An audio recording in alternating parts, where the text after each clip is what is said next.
안녕하세요. 라이트하우스입니다.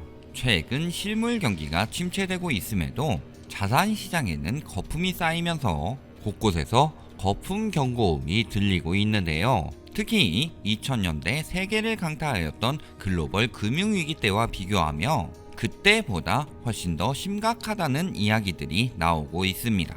그럼에도 아직도 우리나라의 부동산 시장은 불패라느니 혹은 지금이라도 빚내서 주식을 사라고 하는 등 각국에서 돈을 풀고 있으니 무조건 자산 시장은 계속 오를 것이라고 선동하는 사람들로 인해 얼마나 많은 사람들이 피해를 입을지 걱정되는 상황입니다. 그래서 오늘은 세계 금융위기와 코로나 사태의 경제 및 자산 시장 상황을 비교해보며 미리 대비할 수 있는 시간을 갖도록 하겠습니다. 먼저 세계 금융위기가 시작된 배경을 보면 1990년대 플라자 합의와 바젤 압박으로 일본을 파산시킨 미국으로부터 시작되는데요. 일본을 누르고 G1으로 우뚝 서면서 이후 당선된 빌 클린턴 대통령 시절 엄청난 호황을 맞이하게 됩니다. 그러나 이런 호황 때 항상 생겨나는 투기. 1929년 경제대공황 때 예금주들에게 피해가 전가되는 문제를 막기 위해 시행되었던 글래스 스티걸 법안. 하지만 그때의 교훈을 잊고 1986년부터 이 법안을 완화하기 시작합니다. 이후 폴 볼커에서 그린스펀으로 연준 의장이 바뀌면서 이 법안을 더욱 완화함은 물론 기준금리까지 낮췄고 90년대 닷컴 버블이 시작됨과 함께 99년 글래스 스티걸 법안 폐지로 인해서 과거의 교훈을 잊고 다시 자산시장의 거품이 시작되죠. 이는 코로나 사태가 벌어지고 있는 지금도 마찬가지인데요. 글로벌 금융위기가 터진 후 다시 재발을 막기 위해 글래스 스티걸법의 부활이라는 도드 프랭크법이 운용되고 있었죠. 하지만 트럼프가 당선과 동시에 이 법의 폐지 서명을 시작으로 2017년에는 신설 규제 1개당 기존 규제 2개 폐지를 목표로 하는 2-for-1 룰을 발표하며 자산 시장의 완화를 추진하기 시작하죠. 결국 2018년에는 도드 프랭크법의 개정안을 발효하고 법인세도 35%에서 21%로 낮췄으며 특히 은행의 고위험 투자를 막는 볼커 룰을 완화하면서 자산시장 거품에 신호탄을 쏘아 올립니다. 2-for-1 룰 역시 규제 1개당 기존 규제 7.6개를 폐지하는 등 계획보다 더 많은 규제를 완화하면서 자산시장에 거품이 쌓일 수 있는 환경을 만들어내게 되죠. 하지만 이렇게 자산시장에 거품이 쌓이는 동안 실물 경기가 침체되며 거품 붕괴의 신호를 보내기 시작하는데요. 금융위기 때로 돌아가 보면 닷컴 버블의 몰락과 9.11 테러, 국제 유가 급등 등으로 경기는 지속적으로 안 좋아져 갔고 결국 경기 부양을 위해 금리를 급격히 낮췄으나 이는 부동산 시장 거품이라는 또 다른 문제를 만들어내게 되죠. 결국 이 거품을 막기 위해 기준금리를 올렸으나 중국인들이 미국 채권을 마구잡이로 매입하면서 오히려 시중금리가 떨어지는 그린스펀의 수수께끼 현상이 벌어지게 됩니다. 시중금리 인하와 함께 모기지 업체들의 무분별한 대출이 시작되었고 더 많은 자금을 통해 수익을 올리고 싶었던 금융업계에서는 주택을 담보로 대출을 해주고 그 채권으로 다시 자금을 모으는 MBS 상품을 통해 자금을 마련하게 되죠. 이렇게 주택담보대출을 해주고 채권으로 다시 자금을 모아 다른 주택에 대출을 해주는 등 엄청난 승수효과가 일어나면서 부동산 시장에 엄청나게 거품이 붙게 되죠. 여기서 한 몫을 더 잡고 싶었던 금융업계에서는 MBS를 산 뒤에 부채담보부 증권 CDO를 만들어 보험료를 받아 신용을 높이고 이렇게 높아진 신용으로 인해 다시 무분별한 대출이 이어지면서 나중에는 CDS 계약 규모가 미국 GDP의 3배가 넘을 정도로 커지는 등 자산시장 거품은 극에 달하게 됩니다.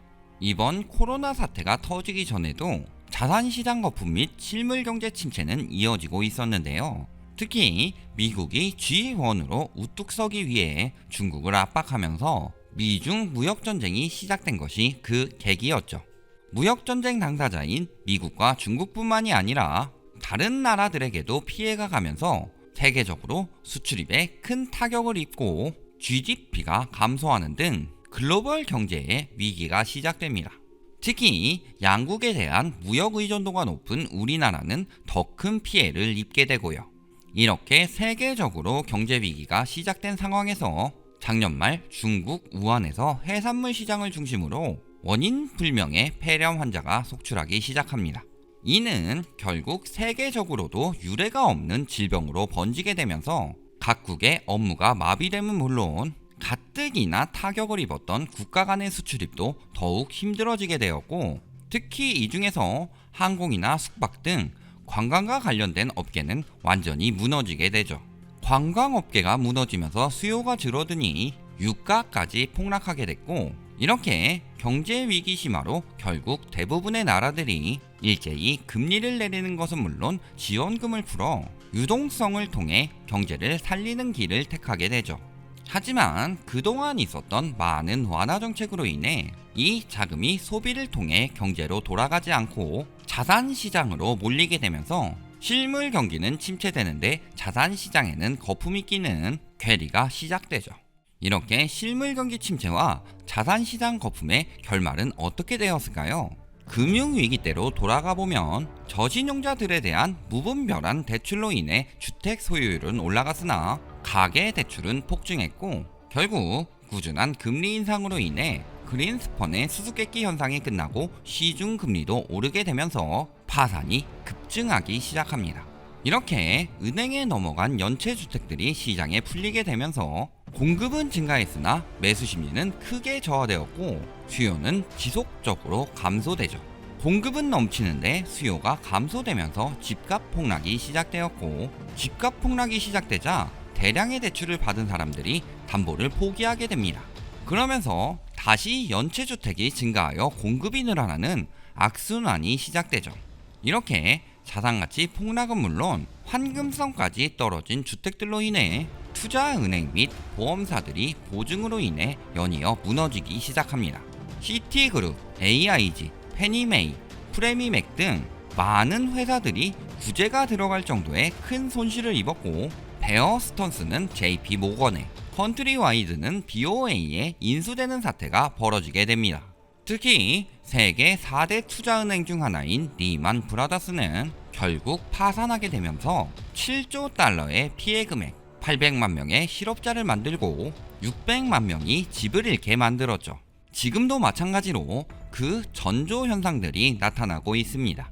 금융규제 완화로 인해 주택 소유율이 다시 급격히 늘어났지만 그간 많은 돈을 풀면서 떨어졌던 GDP 대비 가계부채가 코로나 사태로 인해 다시 증가하기 시작하면서 주택 소유율이 떨어지기 시작하죠. 모기지 연체율 역시 9년 만에 최고치를 기록하면서 조만간 연체주택이 쏟아질 것으로 전망되는 상황입니다.